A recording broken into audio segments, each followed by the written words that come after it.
다시 한번 오늘 처음 나오신 분들, 또 오랜만에 나오신 분들, 자주 나오신 분들, 늘 나왔던 분들 모두 환영하고 잘 오셨습니다.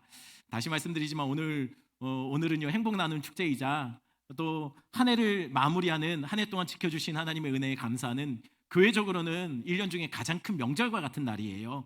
그런 날 함께 예배 드릴 수 있음에 너무너무 감사를 드립니다. 먼저 영상 하나 먼저 보고 시작하겠습니다.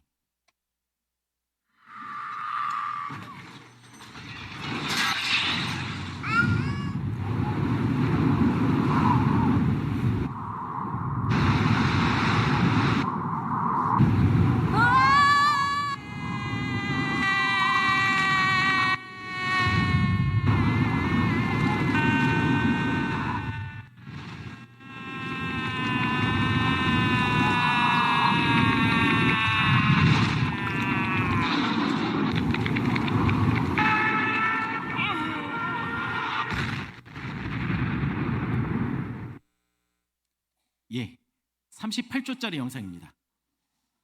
이 38초도 길면 딱 한 단어로 줄여보겠습니다. 딱 한 단어로 요약하면 인생입니다. 인생 아니고요, 인생입니다. 겁나게 짧다는 거예요. 뭐가요? 인생이요. 어느 정도 짧을까요? 엊그제 결혼한 것 같은데 벌써 이 나이가 됐습니다. 저는 집에서 반백살이라는 얘기를 듣습니다. 여기 앉아 계신 분 중에 어떤 분은 엊그제 첫 아이를 안았던 것 같은데 지금 손주를 안고 계신 분이 있을 거예요. 인생은 이 인생이 아니고 인생이라는 거예요. 아마 여러분들 다들 이 인생을 살았다고 생각하는데 돌이켜보니까 인생이셨을 거예요. 길지 않았을 겁니다. 그리고 남은 죄송하지만 인생도 이 인생이 아니고 인생이 될 겁니다. 아마 더 빨리 지나갈 거예요. 그럼 그렇게 빠르게 지나간 인생 여러분들 어떠셨나요? 짧았지만 좋으셨습니까? 많이 웃었나요? 많이 행복했나요? 아니면 웃고 행복했던 기억보다는 많이 힘들고 많이 고단했고 또 많이 어려웠고 많이 슬펐고 많이 아팠고 혹시 후자는 아니셨나요? 돌이켜보니까 왜 이렇게 후회할 일들이 많죠? 내가 그때 왜 그렇게 말했지? 내가 그때 왜 그렇게 선택했지? 그때 강남의 땅을 샀어야 되는데. 혹시 이런저런 지나고 보니 후회고 왜 그랬을까? 비트코인 혹시 그런 마음이 들지는 않습니까? 다시 말씀드리지만 남은 인생도 이 인생은 아니고 인생일 거예요. 그 남은 인생 짧지만 우리는 어떻게 살면 후회 없이 나중에 참 잘 살았다 하면서 우리가 마지막 순간 인생 그 죽음을 덤덤하게 맞이할 수 있을까요? 여러분 어떻게 살면 잘 산다라고 소문날까요? 어떻게 사는 인생이 참 잘 사는 인생일까요? 여러분 어떻게 살아야 되는지를 알기 위해서는요 우리가 어떤 존재인지를 알아야 돼요. 어떤 존재인지를 알아야 우리가 어떻게 살지가 결정되거든요. 그러니 묻겠습니다. 여러분 우리가 누구죠? 우린 누굽니까? 학교에서는 우리를 이렇게 가르쳐줬어요. 우리는 역사 시간에는요 마늘과 쑥을 좋아하던 곰의 자손들이라고 알려줬어요. 과학 시간에는 우리를 원숭이 자손들이라고 알려줬어요. 그러면 우리 조상이 원숭이면 원숭이의 조상은 누굴까요? 원숭이 비슷한 뭔가가 원숭이의 조상일까요? 그럼 원숭이 비슷한 뭔가의 조상은 뭐죠? 그 조상의 조상은요? 그 조상의 조상의 조상은요? 그 조상의 조상의 조상은 설교 대충 때우려고 한다 아니에요. 그렇게 올라가다 보면 과학은 그렇게 말을 합니다. 아메바 같은 단세포가 있었는데 거기서 모든 생명체가 시작됐다라고요. 그러면 아메바는 어디서 나왔을까요? 이렇게 따라가다 보면은요 과학은 답을 주지 못해요.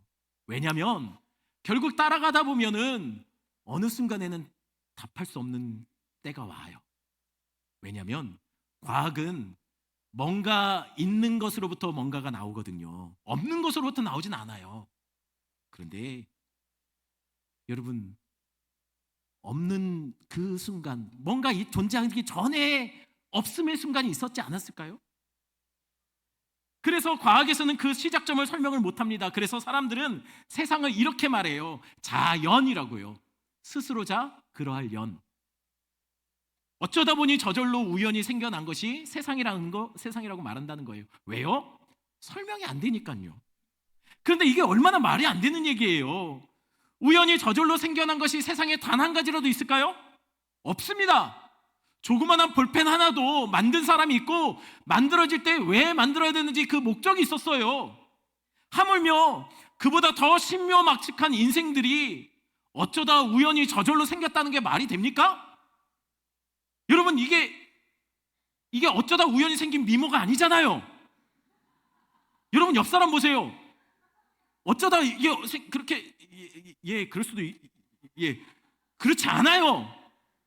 어쩌면 똑같이 어쩌다 우연히 됐는데 눈이 똑같이 두 개고 귀가 똑같이 두 개고 조합에선 조금 문제가 있을 수 있지만 기억하십시오. 우리 중에 우연히 어쩌다 이 땅에 던져진 듯 존재하게 된 인생은 아무도 없습니다. 그럼 우리는 어떻게 존재하게 되었을까요? 성경은 분명히 말해요. 우리 모두는 다 하나님이 그의 기쁘신 뜻을 따라서 만드신 존재라고요. 우리 모두는 하나님이 만드셨습니다. 왜 만드셨을까요? 하나님이 왜 인생을 만들었을까요? 성경은 이렇게 말해요. 우리 모두 하나님의 영광을 위해서 지음받았다라고요. 하나님은 우리를 그분께 영광 돌리는 존재로 만들었어요. 이게 우리의 삶의 이유고 존재의 목적입니다. 아니, 그러면 하나님께 영광 돌린다는 것은 무슨 의미일까요? 어떻게 하면 우리가 하나님께 영광 돌릴 수 있죠? 여러분, 어떻게 하면 하나님께 영광 돌릴까요? 종종 연말이 되면 이런 장면을 우리는 TV에서 많이 봐요. 미스 코리아나 또는 연예대상, 가요대상 뭐 이런 데 보면 이렇게 상을 받은 사람이 수상 소감을 말하면서 이렇게 말해요. 그동안 키워주신 부모님께 감사하고, 미용실 김 원장님 감사하고, 우리 강아지 뽀삐에게 감사하고, 마지막으로 이 모든 영광 하나님께 돌립니다. 여러분, 이런 게 하나님께 영광 돌리는 삶일까요? 우리가 어떤 큰 상을 또는 어떤 대단한 일을 했을 때 하나님 영광 받으실까요? 그러면 태어나고 보니까는 엄마 아빠를 그냥 빼다 박아가지고 원하지는 않았는데 다리가 짧고 얼굴이 커서 미스코리아 근처도 못 가는 사람은 하나님의 영광을 가리우는 사람일까요? 굉장히 열심히 살았어요. 근데 하는 일마다 좀 안 됐어요. 그래서 늘 가난했어요. 그럴듯한 자리 하나 얻지 못했어요. 그러면 그 사람도 하나님의 영광을 가리며 살았던 사람일까요? 아닙니다. 하나님께 영광 돌린다는 말은 그런 의미가 아니에요. 그러면 도대체 하나님께 영광 돌리는 삶이라는 것은 어떤 삶을 말하는 걸까요? 로마서 3장 23절입니다. 우리 같이 읽겠습니다. 로마서 3장 23절. 모든 사람이 죄를 범하였음에 하나님의 영광에 이르지 못하더니, 성경은 말합니다. 모든 사람이 죄를 범했대요. 그래서 하나님의 영광에 이르지 못했다고 합니다. 근데 여기서 하나님의 영광에 이르지 못하더니라는 단어가요, 휘스테리오라는 단어를 써요. 근데 이 단어가 사복음서에 딱 2번 나옵니다. 2번 쓰인 곳이 거의 같은 의미인데 그 중에 하나가 뭐냐면 교회 안 다니셨던 분들도 많이 들어봤던 얘기일 거예요. 탕자 이야기. 탕자 이야기에 나와요. 어디 나오냐면 누가복음 15장 13절 14절. 제가 13절, 여러분 14절 읽어주십시오. 그 며칠이 안 되어 둘째 아들이 재물을 다 모아가지고 먼 나라에 가 거기서 허랑방탕하여 그 재산을 낭비하더니, 다 없앤 후 그 나라에 크게 흉년이 들어 그가 비로소 궁핍한지라. 탕자는 아버지를 달달 볶아서요, 아버지가 돌아가시지도 않았는데 유산을 미리 땡겨봤습니다. 그리고 그 돈 가지고 아버지와 상관없이 살 수 있는 먼 외국, 아버지 잔소리 안 들어도 되는 곳, 아버지 얼굴 안 봐도 되는 곳, 멀리 외국으로 가서 그 돈 허랑방탕하게 돈을 다 탕진해버립니다. 그리고 나서 성경은 그를 이렇게 말해요. 그가 비로소 궁핍해진지라. 이 궁핍하다는 단어가 영광에 이르지 못하더니와 똑같은 단어 휘스테레오예요. 여러분, 탕자는요 아버지를 떠나자 그의 인생이 궁핍해졌어요. 왜요? 그동안 아버지로부터 공급받은 거 가지고 살았거든요. 그게 끊어졌기 때문이에요. 마찬가지입니다. 모든 인생은 죄를 범하여 하나님의 영광에 이르지 못하게 되었습니다. 왜요? 하나님을 멀리 죄로 떠났거든요. 그러자 하나님으로부터 공급받던 모든 것이 끊어졌습니다. 즉 피조물이 하나님을 떠나면 그 인생은 하나님의 영광에 이르지 못한 상태가 되는 거예요. 마치 이 꽃처럼요. 여러분 이 꽃, 이 꽃 살았습니까? 죽었습니까? 예, 이게 살았나요? 죽었나요? 이 꽃 사는 겁니까? 죽었죠. 아니 이렇게 멀쩡한데요? 그래도 죽었습니다. 왜요? 생명의 근원인 뿌리에서 잘려나갔으면 죽은 거예요.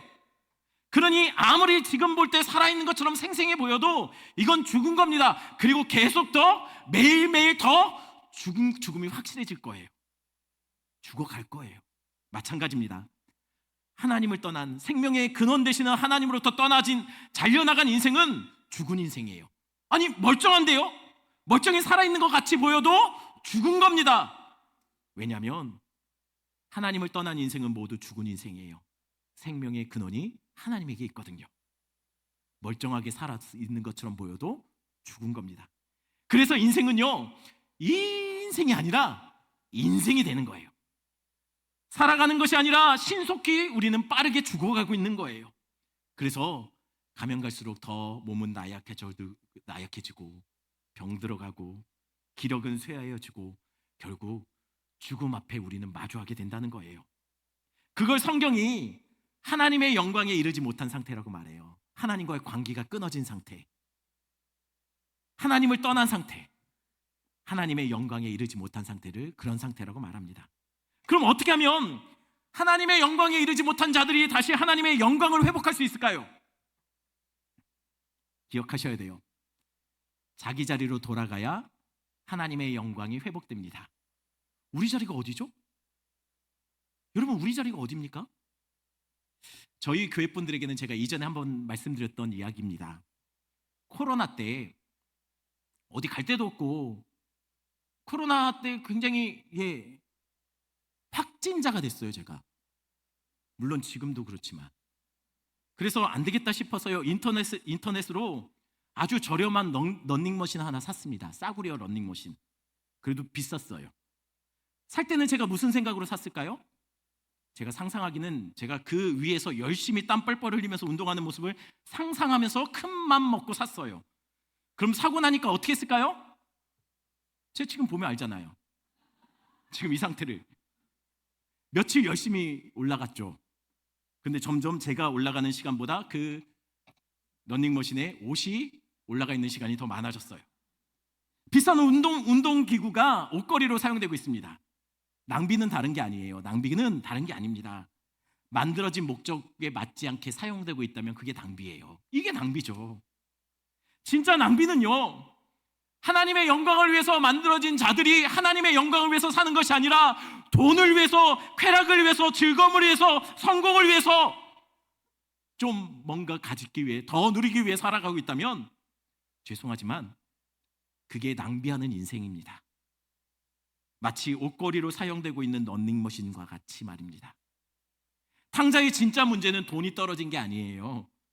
우리 인생의 진짜 문제도 가난한 것이 문제가 아닙니다. 건강의 문제도 아니에요. 삶이 내 마음대로 안 되는 것이 진짜 문제가 아닙니다. 그건 하나님을 떠났을 때 찾아오는 궁핍함의 하나의 현상이지 진짜 문제는 아니에요. 그러면 탕자의 진짜 문제는 뭘까요? 탕자에게 있어서 진짜 문제, 그것은 아버지를 떠난 것이 진짜 문제예요. 그러니 아버지를 떠났기 때문에 생겨난 그 궁핍함을 해결할 수 있는 방법은 딱 하나밖에 없습니다. 뭘까요? 자기 자리로 돌아가는 거예요. 어디로요? 아버지께로 돌아가는 겁니다. 다시 아들로 뻔뻔하지만 이래도 되나 싶지만 그럼에도 품어주시고 안아주시고 반겨주시는 아버지께로, 아들로 돌아가는 겁니다. 그게 탕자가 영광을 회복하는 자리예요. 탕자가 폼나게 돈 막 뿌려대며 쓰는 것이 탕자의 영광이 아니라 탕자는 아들로서 다시 아버지 앞으로 돌아가는 것이 그에게 영광이라는 거예요. 그럼 어떻게 하면 우리는 아버지 하나님께로 돌아갈 수 있을까요? 다시 로마서 3장 23절을 보겠습니다. 한 번 더 읽겠습니다. 모든 사람이 죄를 범하였음에 하나님의 영광에 이르지 못하더니. 방금 읽은 로마서는 이렇게 말해요. 모든 사람이 죄를 범했다고요. 일부 몇 사람이 아닙니다. 거의 대다수가 아닙니다. 모든 사람이 죄를 범했어요. 그러면 이렇게 생각하는 분이 있을 거예요. 나는 죄인 아닌데? 내가 뭘 그렇게 잘못했어? 나 특별한 일 없는데? 맞습니다. 그렇게 생각할 수 있습니다. 왜냐하면 세상이 말하는 죄와 성경이 말하는 죄가 다르기 때문이에요. 세상은요, 살인, 강도, 도둑질 이런 것들 범법 행위를 죄라고 말해요. 그러나 성경이 말하는 죄는요, 살인, 간음, 미워하는 것 이런 것만을 죄라고 말하지 않습니다. 사실은 엄밀히 말하면 이런 것들은 죄의 열매지 진짜 죄의 본질은 아니에요. 그러면 죄는 뭘까요? 죄는요, 창조주 하나님을 부인하고 살아가는 것이 죄예요. 죄는요, 나를 만든 창조주를 잊고 살아가는 것. 그래서 마치 내가 내 인생의 주인인 것처럼 내 마음대로 살아가는 것, 그냥 살아가는 것 자체가 죄라는 거예요. 하나님과 상관없이 사는 모든 것. 이 죄가, 이 죄로 인해서 우리가 하나님으로부터 멀어지게 됐어요. 이 죄 때문에 우리는 하나님의 영광에 이르지 못한 하나님의 아들됨을 잃어버렸어요. 그러니 돌아가려면, 다시 하나님 앞에 서려면 먼저 해결해야 될 것이 있습니다. 바로 이 죄의 문제를 해결해야 돼요. 죄가 해결되지 않으면 우리는 하나님 앞에 아들로서 다시 돌아갈 수 없습니다. 왜냐하면 하나님은 절대 죄를 용납하는 분이 아니기 때문이에요. 그럼 이 죄 어떻게 해결할까요? 여러분, 죄를 어떻게 할까요? 빚은 어떻게 해결할 수 있죠? 빚을 많이 안 져봐서 모르겠죠. 저는요, 저희 부모님이 빚을 엄청나게 많이 지셔가지고 그 빚쟁이들이 수시로 아침이고 저녁이고 저희 집 앞에 막 그냥 아예 들어와 살았어요. 그러다가 가끔 보면은요, 그러니 제가 웬만한 빚쟁이 얼굴도 다 알아요. 근데 보니까는 계속 결석하시는 분이 있어요. 사라진 분, 안 오시는 분. 알고 봤더니 그분은 뭡니까? 빚이 해결된 거예요. 어떻게 해요? 다 갚은 거죠. 여러분, 죄는 어떻게 해결할 수 있을까요? 죄는 값을 다 지불하면 해결됩니다. 그럼 죄값이 얼만데요? 얼마면 되는데? 예, 좀 비슷했습니까? 아닌가요? 얼굴이 아니라서 영 아니죠? 예, 성경은 말합니다. 죄의 삭은 사망이라고요. 그럼 죽으면 되네요? 죽으면 끝나네요? 근데 문제는요, 이게 단순한 죽음이 아니에요. 하나님께서 말씀하시는 죽음은요, 생명이신 하나님으로부터 잘려나가는 것. 그래서 영원한 심판, 영원한 지옥을 말해요. 영원한 버려짐, 영원한 형벌. 그게 성경이 말하는 죄의 대가로 주어지는 사망이라는 거예요. 아니, 그러면 죄인들은 다시 영원히 죽어버리면, 영원히 그렇게 버려지게 된다면, 죄의 삭이 그거라면 죄인들은 다시 하나님께 아들의 영광의 자리로 돌아올 수 없다는 얘기네요. 죄송하지만 맞습니다. 우린 다시 하나님의 영광의 자리로 돌아갈 수 없어요. 우리 힘으로 죄의 문제를 해결할 수 없습니다. 죄의 대가는 영원한 사망이기 때문이에요. 그래서 우리는 그 사망 앞에 신속히 지금도 열심히 다가가고 있는 거예요. 그런데 오늘 본문은 놀랍게도 이 말씀을 덧붙이고 있습니다. 24절 말씀. 24절 말씀 우리 한번 큰 소리로 한번 같이 읽겠습니다. 그리스도 예수 안에 있는 속량으로 말미암아 하나님의 은혜로 값없이 의롭다 하심을 얻은 자 되었느니라. 우리는 죄 때문에 하나님으로부터 잘려나간 자들, 하나님의 영광에 이르지 못한 자들이 되었어요. 그런데 24절에 뭐라고 합니까? 그런데 그리스도 예수 안에 속량이 있었다라고 얘기합니다. 아니, 속량이 뭐죠? 속량은 이런 거예요. 저는 어렸을 때 되게 개구졌어요. 그래서 제가 동네 유리창을 정말 많이 깨고 다녔던 것 같아요. 웬만하면 저는 유리창 깨므로 그 집에 사는 아저씨들과 안면을 텄어요. 그래서 제가 그 유리창을 어떻게 변상했을까요? 깼으면 갚아야죠. 근데 제가 그때 한 달 용돈이 제 기억으로는 2,000원인가 3,000원이었거든요.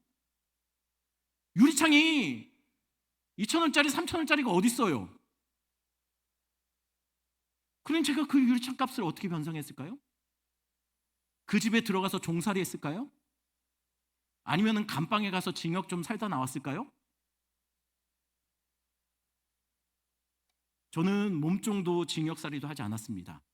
왜냐하면 저희 아버지가 대신 값을 치러줬거든요. 그래서 저는 아무 걱정 없이 계속 유리창을 깨러 다녔어요. 여러분, 대속은 그런 뜻이에요. 속량은 그런 뜻입니다. 내가 갚을 수 없는 빚을 대신 누군가가 지불해주고 나를 그 빚으로부터 자유케 해주는 것이 대속 속량이라고 해요. 우리가 지불해야 될 죄로 인해 우리가 죽어야 돼요. 우리가 하나님으로부터 영원히 버려져야 합니다. 그런데 그 죄의 빚을 우리가 아닌 예수 그리스도가 속량하셨다라고 오늘 본문은 말해주고 있어요. 어떻게 해요? 영상 마지막으로 한 번 더 보겠습니다. Za hodinu pojede vlak, jo. Za 30 minut po tebe přijdu a půjdeme nahoru a budeme pouštět šoupat. Položíme most, no, mostem položíme most, jo? Jo! 30 minut sedět. 이 세상 가장 아름다운 순종의 눈물 온 세상 다시 빛나게 한 생명의 눈물 그가 이 땅에 오신 이유 죽어야 살게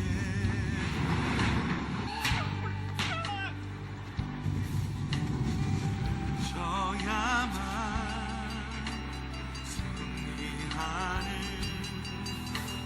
놀랍고 영원한 신비 지으신 그대로 회복시킨 우리의 창조주 그리스도 십자가의 길로 아버지 뜻 이루셨네 그가 이 땅에 오신 이유 이제 우리에게 남겨진 그 소망 그 사랑 하나님 우리에게 보이신 그 생명 그 십자가의 놀라운 은혜 앞에 우리가 있습니다. 우리가 아버지의 사랑을 알길 원합니다. 그 안에 반응하길 원합니다. 우리가 이 땅에 살아가 이 지으신 그대로 회복시킨 지으신 그대로 이 영상은 실화를 바탕으로 만들어진 더 모스트라는 영화의 한 장면이에요. 아버지는 이 다리 개폐식 다리 그것을 관리하는 관리인인데 하루는 아들과 함께 기차가 오면은 다리를 같이 내리자 약속하고 그 다리에 같이 일하러 옵니다. 근데 생각보다 기차가 빨리 와요. 먼저 도착한 거예요. 아버지는 그것을 미처 발견하지 못합니다. 왜냐면 올 때가 안 됐거든요. 근데 아들이 그걸 봐요. 아들은 소리칩니다. 근데 아버지가 그걸 듣지 못해요. 그래서 급한 마음에 아들은 다리 밑에 기계실 네이버를 당겨보려고 합니다. 그런데 손이 안 닿자 결국 몸을 더 낮추다가 기계실 밑으로 떨어지고 기계에 걸려요. 아빠는 그 아들을 기계 사이에 끼어 있다는 것을 나중에 알게 됩니다. 그런데 기차가 멈추지 않아요. 이제 선택해야 돼요. 아들을 죽이면 그 기차 안에 있는 사람을 살릴 수 있습니다. 하지만 아들을 버리면 기차 안의 사람은 살아갈 수 있어요. 죄송하지만 여러분, 만약 여러분이 아버지라면, 그 아버지라면 여러분 어떤 선택하셨겠습니까? 제가 설교를 준비하면서 나였으면 어떻게 했을까? 알아요. 아들을 포기해서라도 기차를 살려내야 된다는 건 알아요. 근데 아빠니까 아무리 생각해도 안 돼요. 전 솔직히 아들을 살릴 것 같아요. 정직한 제 마음입니다. 제가 너무 이기적인 거죠. 하지만 영화 속의 아버지는 기차 안의 사람을 살리기 위해 결심하고 레버를 당깁니다. 그리고 아들은 기계가 작동하며 짓이겨져 죽게 돼요. 그 모습을 보며 아버지는 오열합니다. 그리고 그 오열하는 아버지 곁을 기차가 지나가요.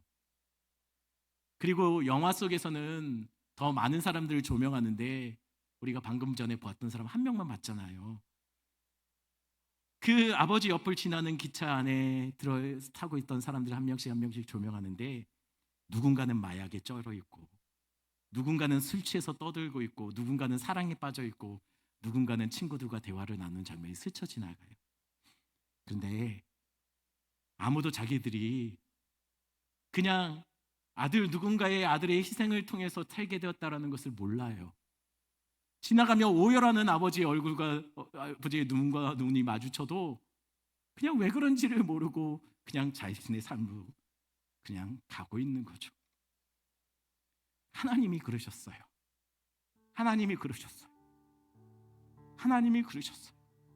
그리고 기차 안의 사람들처럼 우리가 그랬어요. 우리가 알든 모르든 분명한 것은 하나님은 우리의 죄를 위해 그 아들을 십자가에 달려 죽게 하셨다는 거예요. 우리가 그걸 알든지 몰랐든지 우리 주님 그 아들 내어주셨다는 거예요. 왜요? 대속 속량입니다. 예수 죽여 우리를 살린 거예요. 우리 죄를 위한 대가 지불이 필요하니 자신 아들 죽여서, 하나뿐이 없는 아들 죽여 우리의 죄값을 대신 치르도록 한 겁니다. 예수 버리고 대신 버려진 우리를 선택하신 겁니다. 아들은 감히 십자가에서 매달려 하나님을 아버지라고 부르지 못하게 만드시고, 버려진 우리는 감히 하나님을 아버지라고 부르는 그 자녀됨의 영광을 다시 회복하게 만드신 거예요. 이게 다 우리 때문이래요. 우리를 위해서 그렇게 하신 거랍니다. 우리가 알았든지 몰랐든지. 저는 한때 십자가를 묵상하다가 그렇게 하나님 앞에 기도했던 적이 있어요. 아니 왜요? 하나님 언제 우리가 그렇게 해달라고 했습니까? 그런다고 우리가 그 아들 주신 은혜 감사하며 살 것 같습니까? 만약 그랬다면 하나님 우리에게 속은 겁니다. 왜요? 우리는 하나님이 그 아들 주셨지만 우리는 기차 안에 있는 사람들처럼 누군가는 여전히 인생을 즐기기 위해 살고, 누군가는 인생을 걱정하다 다 소비하고, 누군가는 방탕하고, 누군가는 사랑에만 모여 매어 살고, 누군가는 돈만 움켜쥐고 살다가 죽어갈 텐데, 어쩌면 누구도 하나님 아들 주신 그 마음 모를 텐데 왜 그러셨습니까?